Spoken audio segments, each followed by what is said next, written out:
Queridos irmãos e irmãs, a palavra de Deus hoje nos faz, mais uma vez, o anúncio da salvação. Ele nos promete que vai cuidar de nós. Nós vamos ter tudo aquilo que é necessário na nossa vida para chegar até o reino dos céus. Jesus, nesse Evangelho, nos fala desse mistério das ovelhas e do pastor. Jesus, como nós sabemos, é o único pastor, aquele verdadeiro pastor do qual todos nós somos o rebanho, pastor que cuida de nós, pastor que dá a vida por nós. Mas Jesus, vendo as multidões, ele chama para junto deles os discípulos, e de forma especial os 12 apóstolos, e transmite para eles, faz eles compartilharem esse dom de ser pastor, esse papel de pastor, de cabeça do rebanho. E entrega a eles a autoridade para realizar as obras que o próprio Jesus realiza. As obras de evangelização, as obras de caridade, o anúncio do Evangelho.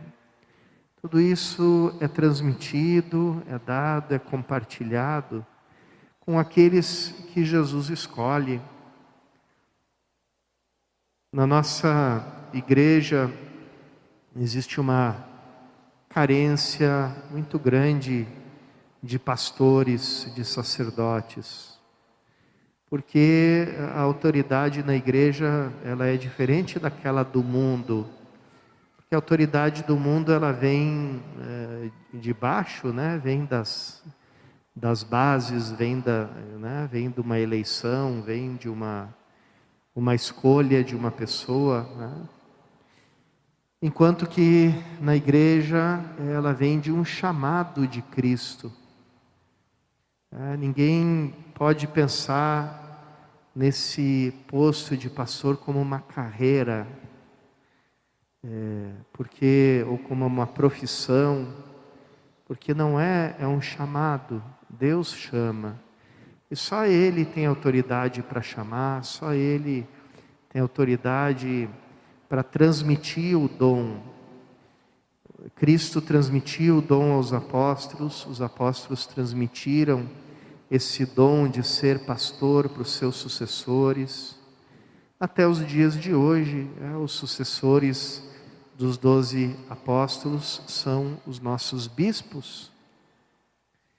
E relacionado com a autoridade de pastor do bispo, estão os sacerdotes, que ajudam o bispo no pastoreio de uma igreja local, de uma diocese.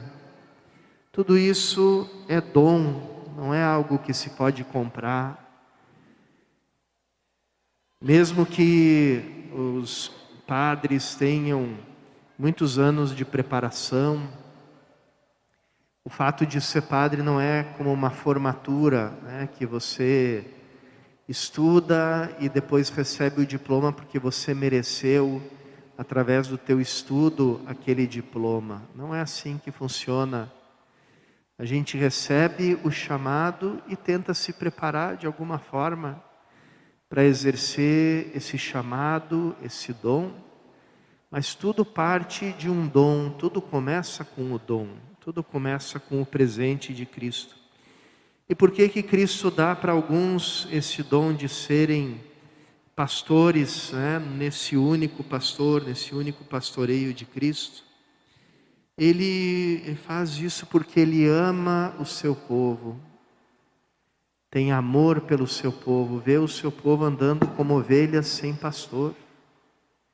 Vê o seu povo nas comunidades, nas paróquias, nos grupos, muitas vezes sedentos da palavra de Deus, sedentos dos sacramentos, sedentos de realmente um pastoreio, um guia, né? Aquelas 3 funções que são, né, da qual corresponde as 3 peças aqui do presbitério, né?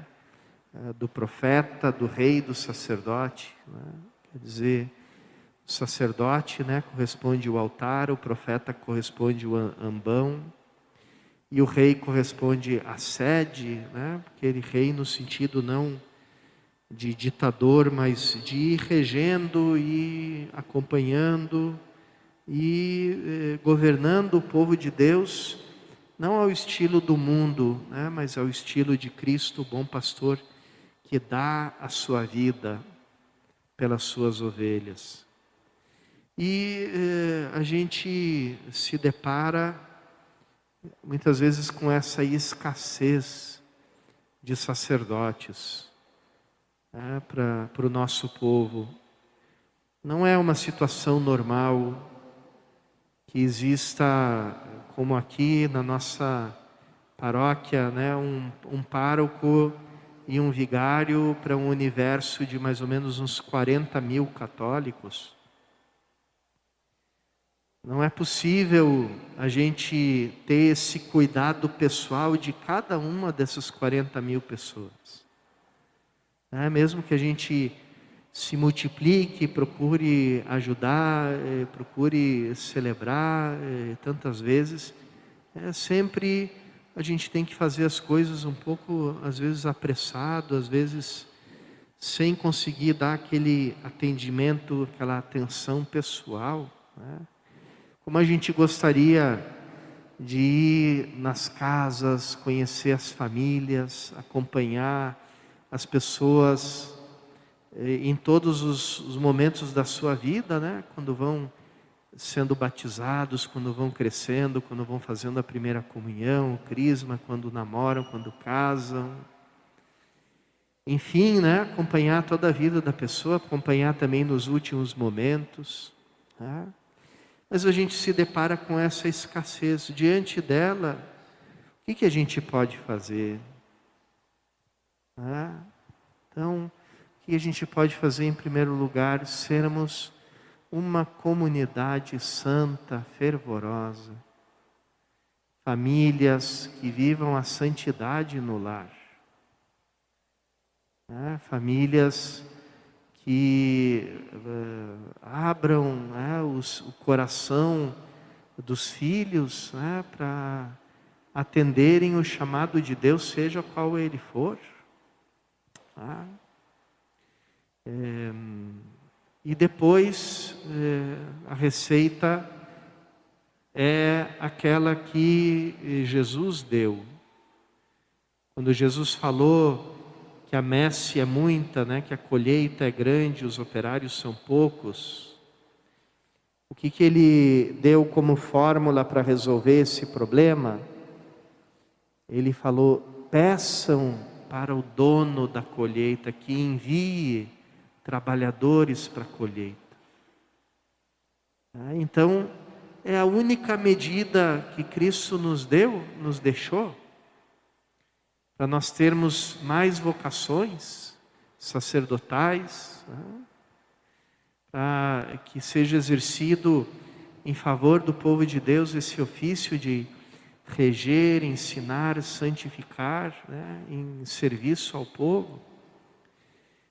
Não nos deu outra medida. Jesus podia ter dito outras coisas, organizem aqui um simpósio, um curso para discutir e tal, e não sei o quê, e façam campanhas de promoção, de marketing, não sei o quê. Podia ter falado muitas coisas, mas só falou uma, e falou essa uma porque essa é a única que funciona e a única que interessa. Pedir ao Senhor. Irmãos e irmãs, queria aproveitar esse evangelho aqui para convidar todos nós, como comunidade, como paróquia, colocarmos essa intenção nas nossas orações. Senhor, manda vocações para a nossa comunidade, para a nossa paróquia.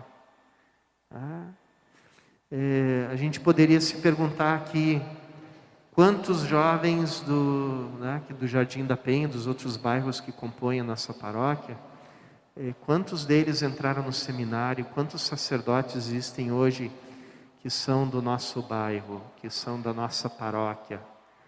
Alguém sabe dizer quantos são? Quantos sacerdotes tem que moravam aqui quando escutaram o chamado de Deus, frequentavam a paróquia de São Francisco de Assis? Então, queridos, aqui a gente precisa fazer a nossa parte, né? E a nossa parte é joelho no chão e oração, pedindo que o Senhor nos dê muitas e santas vocações, que não vão parar lá no seminário jovens que querem fazer carreira, porque infelizmente até hoje existe isso, né? Alguns que não é Deus que chamou, né? Mas eles mesmos querem fazer uma carreira, querem ter como profissão, né?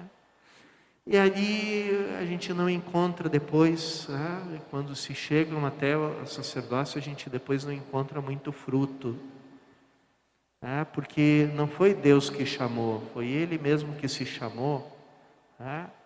Às vezes foi a mãe dele que chamou, né, ou a avó dele, né, mas não foi Deus que chamou. Então, pedi muito ao Senhor a graça de boas, de santas vocações que santifiquem o povo de Deus e que possam dar essa atenção mais pessoal, mais cuidada, né? Para cada um, conhecer cada um pelo nome. Confesso para vocês que é uma coisa que me angustia, né? Quando eu vejo essa multidão assim em cada missa e olho para os rostos, tantos eu reconheço, né? Porque eu fui vigário aqui também.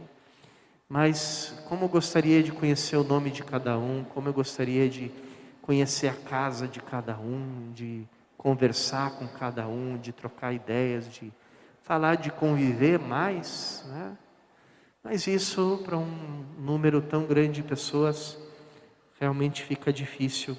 Então, irmãos e irmãs, muita oração, pedindo ao Senhor que nos dê vocações e que a gente saiba também ajudar os nossos sacerdotes a se santificarem, né? Quantos de nós rezam pela santificação dos nossos padres, dos nossos bispos? A gente precisa rezar, pelos nossos sacerdotes, pelos nossos bispos, porque a tarefa deles é muito exigente, uma tarefa difícil, uma tarefa desafiadora. E o bispo e o padre é apenas um ser humano, como todos os outros, que também tem as suas dificuldades, que também tem os seus momentos, talvez de desânimo, talvez de tristeza, talvez, enfim, de tantas coisas que são próprias do ser humano. Então, pedir pela santificação, pedir que a gente tenha forças para realizar a nossa missão, para que a gente seja iluminado pelo Espírito Santo, para poder governar, reger bem uma paróquia, segundo o coração de Cristo, né? Não com espírito de tirano, de ditador, mas com espírito de Cristo, bom pastor que dá a vida pelas suas ovelhas.